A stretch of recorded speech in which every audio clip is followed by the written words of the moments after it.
క్రీస్తునందు అత్యంత ప్రియమైన ప్రేక్షకులకు క్రీస్తు యేసు శుభనామమున హృదయపూర్వక వందనాలు తెలియజేస్తున్నాను. అందరూ బాగున్నారండి? ప్రభువు మనల్ని కాపాడి సంరక్షించి మరొక పర్యాయం మనమందరం ఈ రీతిగా కలుసుకుని దేవుని వాక్యాన్ని బోధించి ధ్యానం చేసే అవకాశాన్ని ప్రభువు మనకి ఇచ్చినందుకై నేను దేవుని ఎంతగానో గణపరుస్తున్నాను.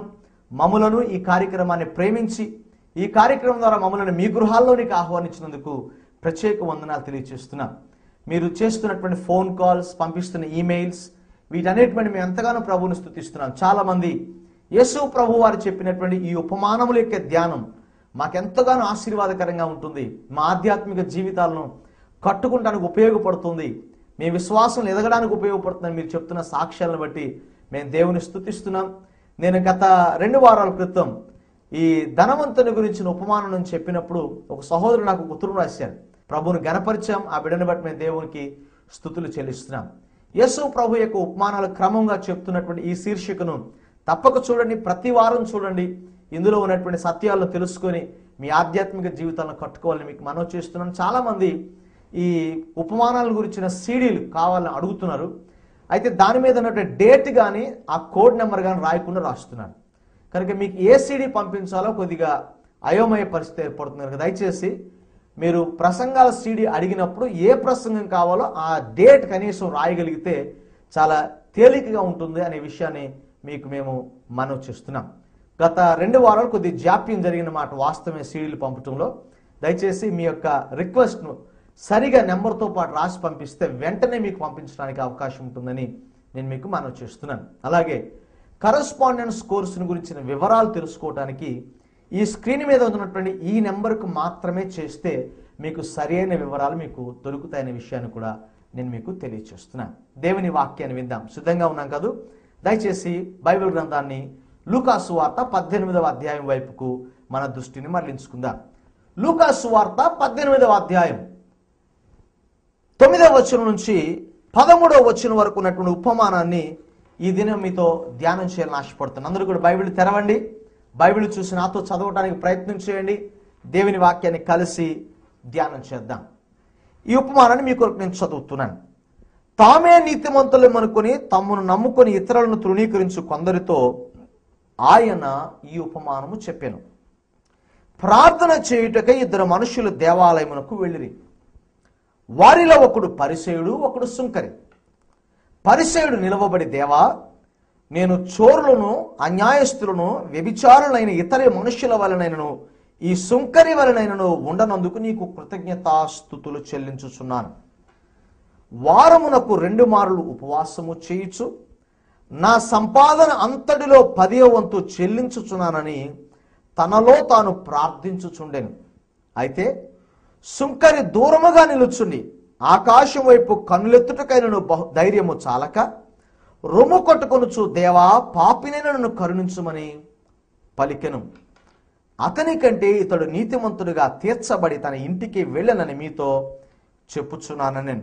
తను తాను హెచ్చించుకున్నవాడు తగ్గించబడనియు, తను తాను తగ్గించుకున్నవాడు హెచ్చించబడనియు చెప్పెను.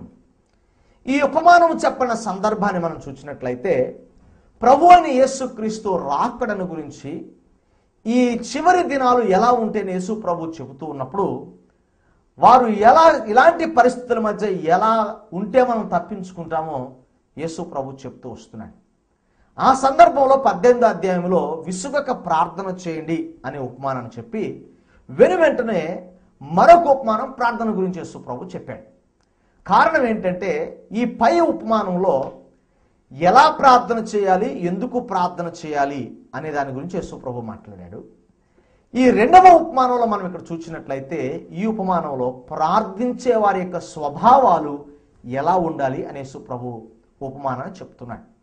ఈ ఉపమానం యొక్క సారాంశాన్ని చూస్తే 2 వ్యక్తులు దేవాలయం దగ్గరికి వెళ్ళి ప్రార్థన చేస్తున్నాడు. అయితే ఒక వ్యక్తి తన గురించి తాను పొగుడుకుంటూ చెప్తున్నాడు, మరొక వ్యక్తి నేను పాపినయ్యా అని వేడుకున్నాడు. ఈ సందర్భంలో యేసు ప్రభు అంటున్నాడు, పాపినని చెప్పిన వాడు మాత్రమే నీతిమంతుడిగా తీర్చబడ్డాడని యేసు ప్రభు చెప్పినట్లుగా ఈ సారాంశంలో ఉంది.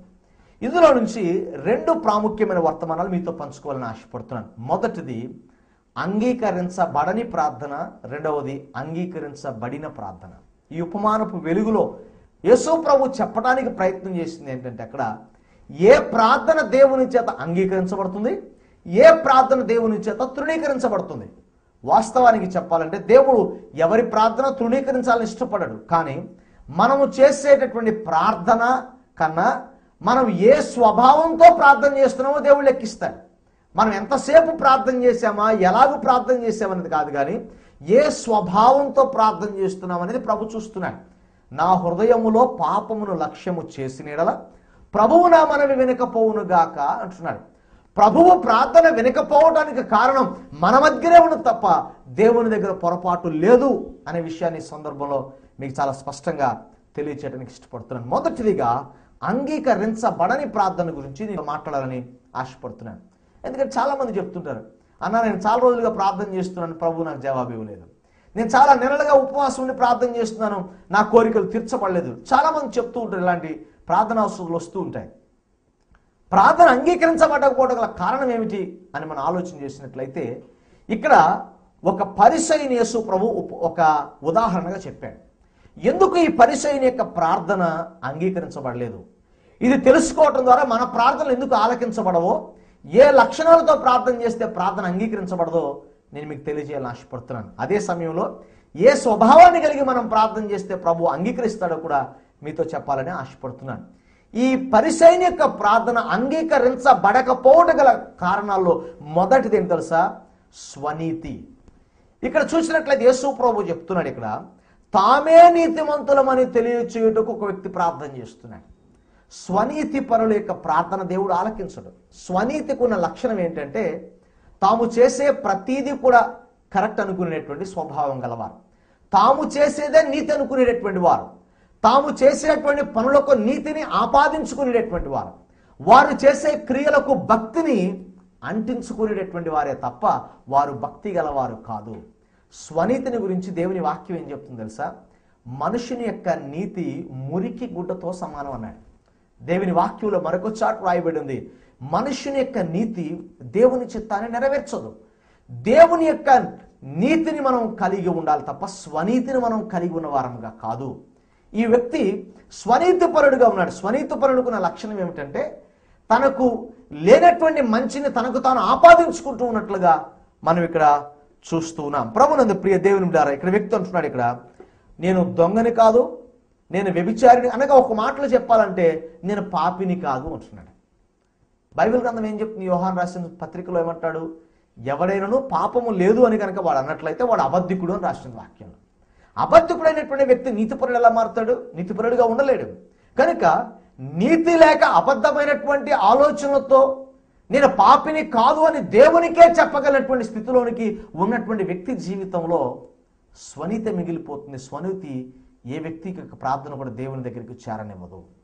అయితే సామెతల గ్రంథం 30వ అధ్యాయం 12వ వచనంలో మనం చూస్తే ఒక చక్కని మాట జ్ఞాని అయిన సొలొమోను చెప్పాడు. ఆ వాక్యాన్ని మనం చూసినట్లయితే తమ మాలిన్యము నుండి కడగబడని వారి తరము కలదు అంటున్నాడు.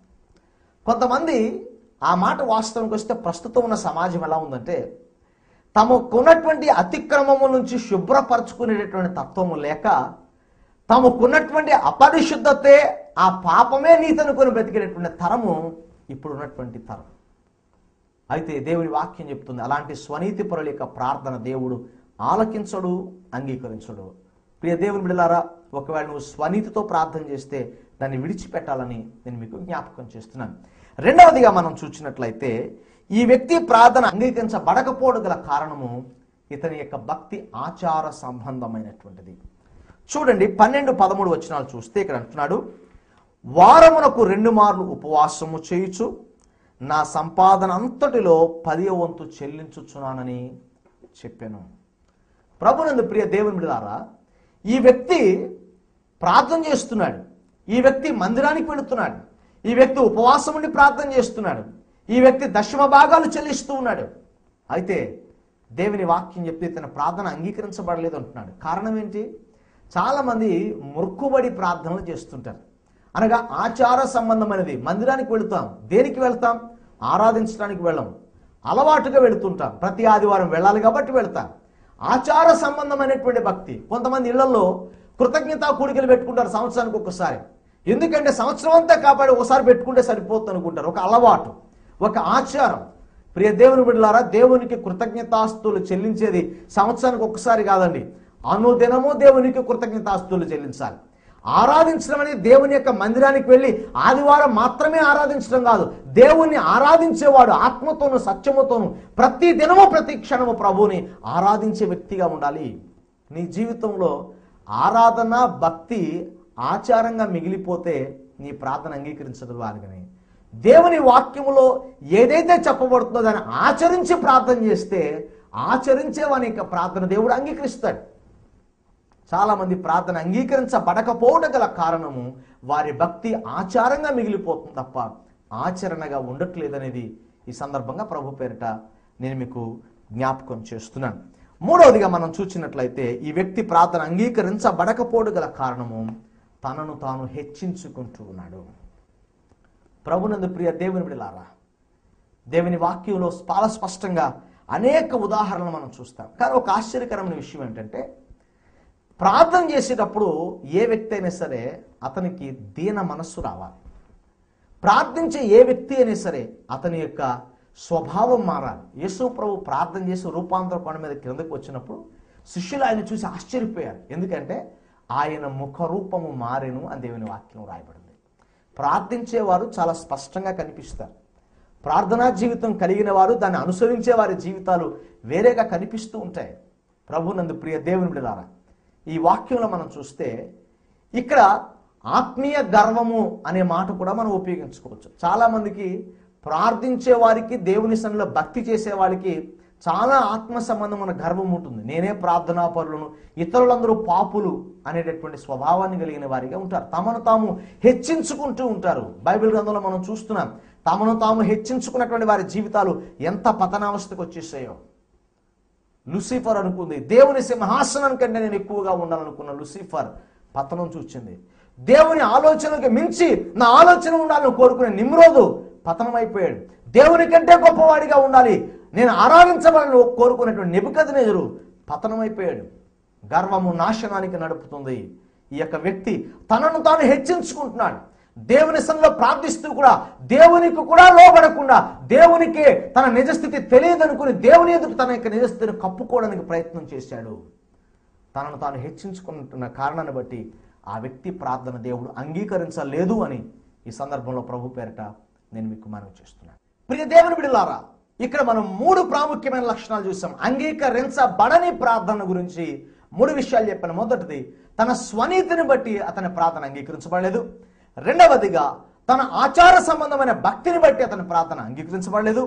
మూడవదిగా మనం చూసినట్లయితే అతడు హెచ్చించుకున్న విధానాన్ని బట్టి తన యొక్క ప్రార్థన అంగీకరించబడలేదు. ఇక్కడ అంగీకరించబడిన ప్రార్థన గురించి మనం చూసినట్లయితే ఇక్కడ సుంకరిని గురించి యేసు ప్రభు చెప్తున్నాడు.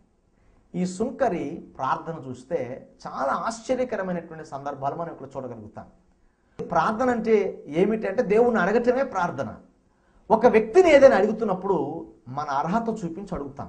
లేనివాడు తన పేదరికాన్ని చెప్తాడు, అయ్యా నాకు ఆహారం లేదు, ఆహారం ఇవ్వండి అంటాడు. ఉద్యోగం కావలసిన వాడు తన ఉద్యోగం లేదయ్యా నాకు ఉద్యోగం ఇవ్వండి అంటాడు. దేవుని దగ్గరికి ఏ వ్యక్తిని ఎందుకు వస్తాం? మనకున్నటువంటి లోటులను తీర్చుకోవడానికి, మనకున్న కొదువులను తీర్చుకోవడానికి, మన స్థితిగతులను మార్చుకోవడానికి వస్తాం. అలాంటి వ్యక్తి దగ్గరికి వచ్చినప్పుడు మన నిజస్థితి దేవుని దగ్గర చెప్పకపోతే ఎవరిని మోసగించుకుంటున్నాం మనం? అందుకే వాక్యం చెప్తుంది, మోసపోకుడి దేవుడు వెక్కిరింపబడడు. ఇక్కడ సుంకరి ప్రార్థన చేస్తున్న ప్రార్థన ఎంత ఆశీర్వాదకరమైన లక్షణాలను ఇక్కడ మనకు తెలియజేస్తుందో. ఈ సుంకరి ప్రార్థించినప్పుడు అతని ప్రార్థన అంగీకరించబడటానికి గల కారణం ఏంటంటే, మొదటిదిగా తన నిజస్థితిని దేవుని దగ్గర ఒప్పుకున్నాడు. మందిరములోనికి రావటానికి నిషేధించబడినటువంటి ఈ సుంకరి పాపిగా పరిగణించబడి, ఎన్నికలేని వాడిగా పరిగణించబడి, వెలుపట ఉన్నటువంటి ఈ వ్యక్తి మాత్రం తాను ఏమై ఉన్నాడో గమనించి ప్రభువు దగ్గరికి వచ్చాడు. ఒకవేళ నువ్వు ఏమైనా కావచ్చు, ఎంత భక్తుడివైనా కావచ్చు, నువ్వు ఎంత ఉన్నతమైన వాడివైనా కావచ్చు, ఎంత గొప్ప ప్రసంగికుడివైనా కావచ్చు, ఎంత సీనియర్ విశ్వాసమైనా కావచ్చు, కానీ ప్రభువు దగ్గరికి వచ్చినప్పుడు మాత్రం నీవేంటో గ్రహించాలి, నీవు పాపివి. ఆ విషయాన్ని ఆయన గ్రహించి అంటున్నాడు, ప్రభువా నేను ఎంత పరిశుద్ధుడైనా, లేకపోతే నాకు ఎన్ని లక్షణాలు ఉన్నా సరే నేను నీ ఎదుట మాత్రం పాపినే ప్రభువా. దేవుని పరిశుద్ధత ఎదుట ఎవరు మనం నిలవగలం? ఈ విషయాన్ని గ్రహించిన ఈ వ్యక్తి తన నిజస్థితిని దేవుని దగ్గర ఒప్పుకుంటున్నాడు. నిజమే ప్రియ దేవుని బిడ్డలారా, అనుదినము మన అతిక్రమములు దేవుని ఎదుట ఒప్పుకునే వారంగా ఉండాలి. యాకోబు ఎంతమంది దగ్గర అబద్ధాలు చెప్పినా దేవుని దగ్గరికి వచ్చినప్పుడు నా పేరు యాకోబయ్యా, నేను మోసగాడిని అని తన యొక్క నిజస్థితిని ఒప్పుకున్నాడు. కనుకనే దేవుడు యాకోబు ప్రార్థన అంగీకరించాడు, యాకోబును దేవుడు దీవించాడు. ఈ కార్యక్రమం చూస్తున్న ప్రియ దేవుని బిడ్డలారా, నువ్వు ఎవరైనా కావచ్చు, ఏ స్థాయిలో ఉన్నవాడైనా కావచ్చు, సమాజంలో ఎంత విలువగల వ్యక్తిగానే ఉండొచ్చు, కానీ ఈ సమయంలో నేను పాపిని అని యేసు ప్రభు దగ్గరికి వచ్చినట్లయితే ఆ ప్రభువు నీ ప్రార్థన అంగీకరిస్తాడు, నీ పాపమును క్షమిస్తాడు, నిన్ను శుద్ధునిగా చేస్తాడు, ఆయన నిన్ను అంగీకరిస్తాడు. దేవుడు అంగీకరించకుండా చేసే ప్రార్థనకు విలువ లేదు, కానీ దేవుని దగ్గర నువ్వు నిజస్థితిని ఒప్పుకుంటే నిన్ను అంగీకరించి నీ ప్రార్థనను అంగీకరిస్తాడు. నీ సమయంలో ప్రభు పేరు నేను మీకు జ్ఞాపకం చేస్తున్నాను. యేసు ఎప్పుడు కూడా మన నిజస్థితిని ఒప్పుకోవాలని కోరుకుంటున్నాడు. యేసు ప్రభు గుడ్డివాని దగ్గరికి వచ్చినప్పుడు నేను నీకు ఏం చేయకూర్చున్నాను యేసు ప్రభు అడిగాడు. యేసు ప్రభువుకు తెలీదా ఏం కావాలో అతనికి? కానీ ఆ గుడ్డి వ్యక్తికి ఏం కావాలో తెలుసుకోవాలి. నిజమే, యేసు ప్రభువుకు తెలుసు నీవు నేను పాపివని, కానీ నేను పాపిని ప్రభు అని నీవు ఒప్పుకుంటే, నీవు గ్రహిస్తే, నాకు రక్షకుడు కావాలి అని నీవు అనుకుంటే రక్షణ ఇవ్వడానికి యేసు ప్రభు ఇప్పుడే సిద్ధంగా ఉన్నాడు. మనుషుని జీవితంలో అన్ని కీడులకు ఒక మూలం పాపమే.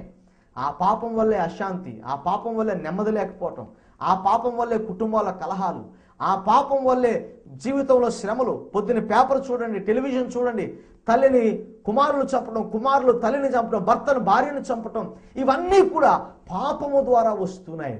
అయితే ఎప్పుడైతే మనుషుని జీవితంలో ఈ పాపం పోతుందో మనిషి యొక్క పాపపు ప్రవృత్తి మారుతుంది, పాపపు యొక్క స్వభావం మారుతుంది. కనుక ఆ పాపం పోవాలంటే యేసు దగ్గర నీ పాపాన్ని ఒప్పుకోవాలి. యేసు ఒక్కడే పాపమును క్షమించగలిగిన వాడు, యేసు ఒక్కడే పాపము క్షమించుటకు అధికారము కలిగిన వాడు, యేసు ఒక్కడే ఆయన రక్తములో పాపము నుంచి విడుదల కలుగు చేసిన వాడు. మన పాపమును క్షమించడం కొరకే పరమును విడిచి లోకానికి వచ్చి తన ప్రాణమును అర్పించి శిలువలో తన రక్తమును కార్చి 3వ దినమందు తిరిగి లేచినటువంటి సజీవుడైన దేవుడు మాత్రమే పాపమును క్షమించగలడు. ఈ సమయంలో నువ్వు ఏ పాపము చేసినా, ఏ పాపం చేస్తూ ఉన్నా, నేను పాపిని కాదు అని నువ్వు గ్రహించుకుంటున్నావేమో, కానీ నేను పాపినే నువ్వు గుర్తిస్తే ఇప్పుడే దేవుడిని పాపాన్ని క్షమిస్తాడని సమయంలో నేను జ్ఞాపకం చేస్తున్నాను. తన నిజస్థితిని ఒప్పుకున్నాడు ఈ సుంకరి, అందుకనే ఇతని ప్రార్థన అంగీకరించబడింది. నీ నిజస్థితిని ఒప్పుకుంటావా? ఈ ఉదయకాల సమయంలో దేవుని సన్నిధిలో ఒప్పుకోవాలని మీకు నేను మనవి చేస్తున్నాను. రెండవదిగా మనం చూసినట్లయితే తనను తాను తగ్గించుకొని ప్రార్థన చేస్తున్నాడు. తగ్గింపు స్వభావం గలవాడిగా ప్రార్థన చేస్తున్నాడు. దేవుని వాక్యంలో 2వ దినవృత్తాంతం 7:14 ఏం రాయబడి ఉంది? నా పేరు పెట్టబడిన నా ప్రజలు తమ్మును తాము తగ్గించుకొని నా దగ్గరికి వచ్చి ప్రార్థన చేస్తే వారికి నేను సహాయం చేస్తాను, వారి దేశాన్ని బాగు చేస్తాను, వారి వ్యాధిని స్వస్థపరుస్తాను ప్రభు చెప్తున్నాడు. నిజమే ప్రియ దేవుని బిడ్డలారా, ఈ సుంకరి ప్రార్థన అంగీకరించబడగల కారణం తన నిజస్థితిని దేవుని ఒప్పుకున్నాడు. రెండవది తనను తాను తగ్గించుకున్నాడు. ఈ సమయంలో దేవుని వాక్యం వింటున్నటువంటి ప్రియ దేవుని బిడ్డలారా, అంగీకరించబడిన వ్యక్తి యొక్క ప్రార్థన వలె అహంభావంతో, ఆత్మీయ గర్వముతో మనం పతనం కాకుండా దేవుని మన నిజస్థితిని దేవుని దగ్గర ఒప్పుకుందాం. మన స్థితిగతులను దేవుని ముందు ఉంచుదాం. దేవుడు మనకి సమృద్ధిని ఇస్తాడు. దేవుడు మన జీవితంలో ఆశీర్వాదాన్ని ఇస్తాడు. దేవుడు మన జీవితాల్లో దీవెనను దయచేస్తాడు.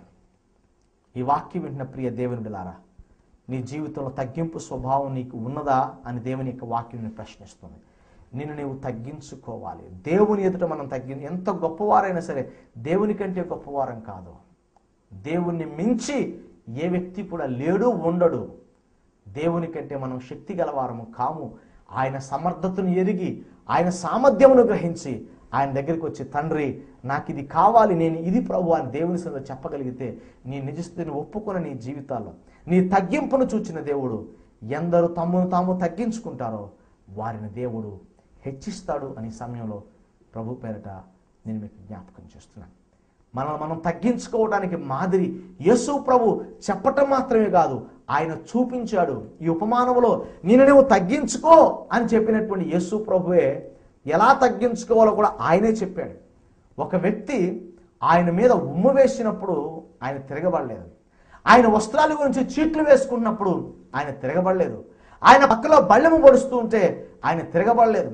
ఆయన కొరడాలతో కొడుతూ ఉంటే తిరగబడలేదని యేసు ప్రభు బొచ్చు కత్తిరించు వాని ఎదుట గొర్రె పిల్ల మౌనముగా ఉన్నట్లుగా ఆయన మౌనముగా ఉండి వారిని క్షమిస్తూ ప్రార్థన చేశాడు.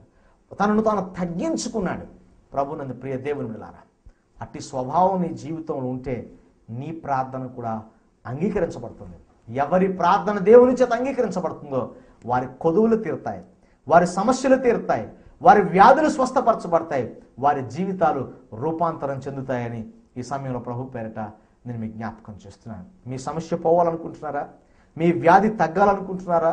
మీ జీవితంలో సమృద్ధి కావాలనుకుంటున్నారా? దేవుని చేత అంగీకరించబడే ప్రార్థన చేద్దాం. అనగా మన నిజస్థితిని దేవుని దగ్గర ఒప్పుకుందాం, మనలో మనం తగ్గించుకుందాం, మనలో ఉన్న స్వనీతిని విడిచిపెడదాం, మనలో ఉన్న అహంభావాన్ని విడిచిపెడదాం, మనలో ఉన్న ఆచారాన్ని తీసివేసుకొని క్రీస్తు ప్రభువు కోరుకునే ప్రార్థన స్వభావాన్ని కలిగిన వారిగా ఉందాం. దేవుని నామమును మహింపద్దాం. అట్టి స్వభావంతో కూడిన ప్రార్థన జీవితాన్ని ప్రభు మీకు అనుగ్రహించి నడిపించునుగాక. ఆమేన్.